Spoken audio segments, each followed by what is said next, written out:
through 31.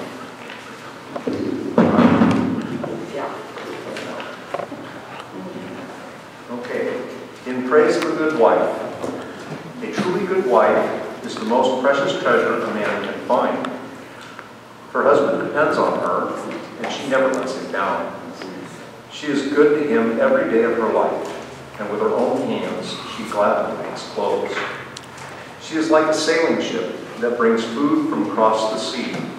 She gets up before daylight to prepare food for her family and for her servants. She knows how to buy land and how to plant a vineyard, and she always works hard. She knows when to buy or sell, and she stays busy until late at night. She spins her own cloth, and she helps the poor and the needy. Her family has warm clothing, and so she doesn't worry when it snows. She does her own sewing, and everything she wears is beautiful. Her husband is a well-known and respected leader in the city. She makes clothes to sell to the shop owners. She is strong and graceful, as well as cheerful about the future. Her words are sensible, and her advice is thoughtful. She takes good care of her family and is never lazy. Her children praise her, and with great pride, her husband says, "There are many good women, but you are the best." Charm can be deceiving, and beauty fades away. But a woman who honors the Lord deserves to be praised. Show her respect. Praise her in public for what she has done. Amen. Amen. You know you're a good reader.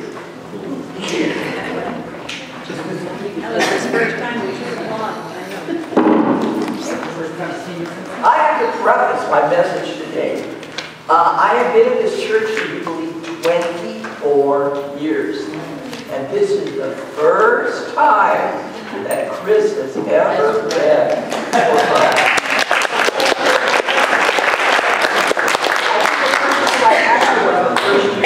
No, I don't do that.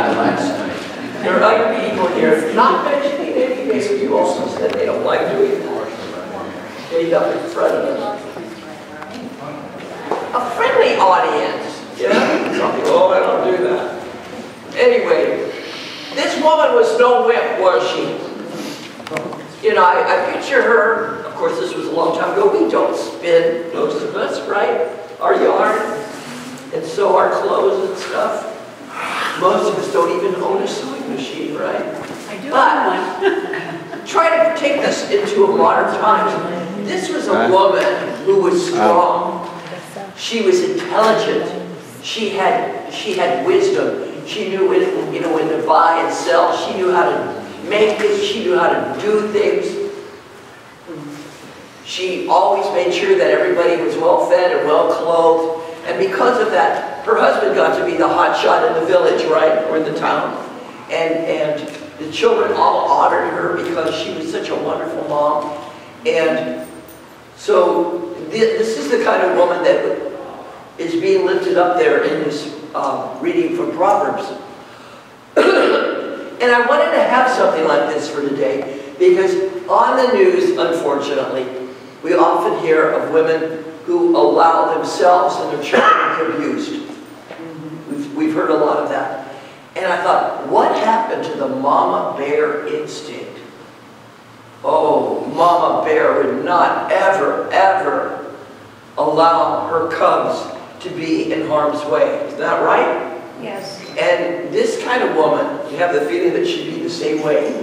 No one messes with her, right? That's right. She takes care of her kids because she's a mama bear and her cubs are very important and she needs to protect them, even with her teeth, if necessary, right?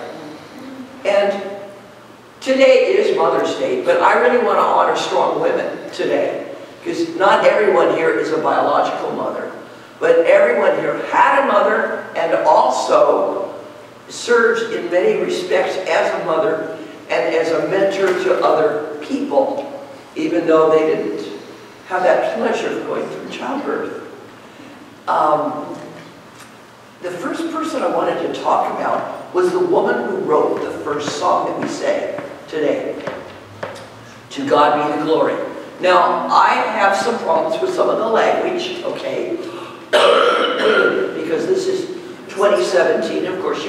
long time ago. How many of you are familiar with Fanny Crosby? Yes. Okay, she wasn't a biological mom. There are almost 900, listen to that number, 900 hymns attributed to her. And when she first started writing, she was the writer, not the musician. When she first started writing, she wrote under a man's name.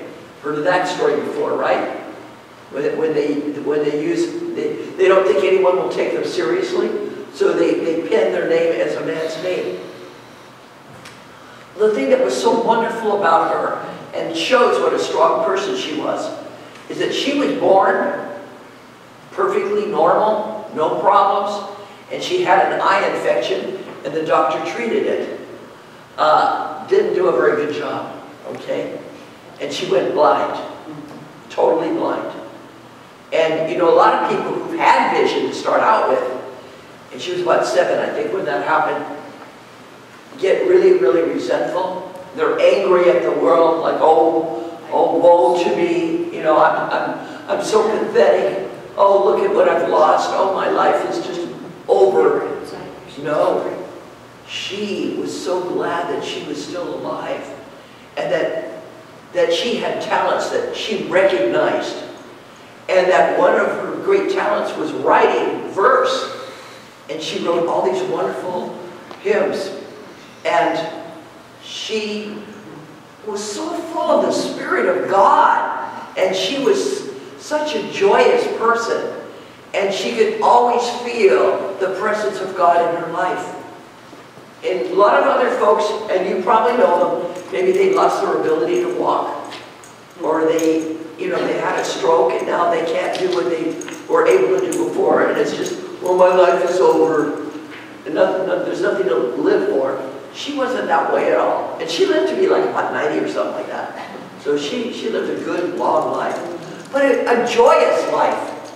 Not a life with resentment and oh woe to me, but a life full of God's grace and blessings.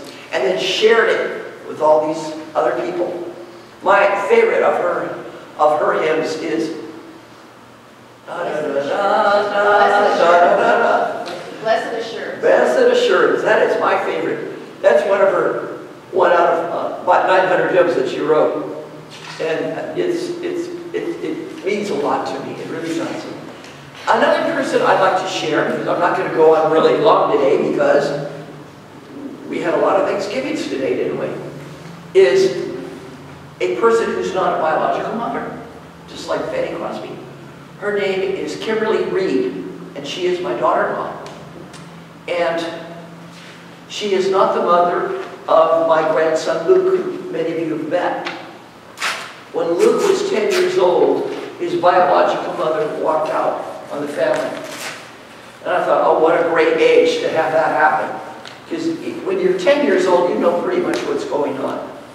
And it was really horrible, because she told him she loved him, but then she left. And I thought, oh no, this is horrible. And Luke, at that time, was really a very shy child.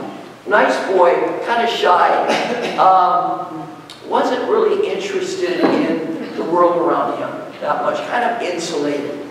And then my son, Eric, met Kimberly, who works for the Library of Congress has they have sub offices around the country, and she is in Kansas City, Missouri. And by background, she's a librarian. She loves books, all right? She loves reading. She loves exploring the world around her. And so Eric met Kimberly. And now Kimberly is a new woman in my son's life. And you know how some kids are, they don't like their parent hooking up with anybody else, right? Anyway, Kimberly won over my grandson Luke, and she opened him up to a world of books and history and nature and going to places and exploring and finding out what this world is all about. One of her things is to go to all the presidential libraries. So they've gone to a lot of them. And of course, she takes Luke with her. And Luke transferred to a new school, and he was kind of struggling. And Kimberly was the one that really helped him with his work. And now he is an honor student, thanks to her, really. It's to her, not my son, it's thanks to Kimberly. And, you know, so often we have the stepmother stories. Some people have beautiful stepmothers, really beautiful stepmothers. And she's a very strong woman, let me tell you. They often will say, you know, her last name is Reed, and my son's last name is Bergwood. And they'll often say, oh, it's Mrs. and Mr. Kimberly and Eric Reed. Because of the two, she's probably the more prominent. But anyway, today's a day that I want to honor all those women in our lives who've really made a difference. Whether they're our mothers, our teachers, our aunties, our grandmas, neighbors, friends, whatever. This is and I'll do the same thing in June, you guys. I don't leave the guys up, do I? No, I don't. So anyway, this is a day of honoring those wonderful women who've really made a difference in our lives. Amen. All right.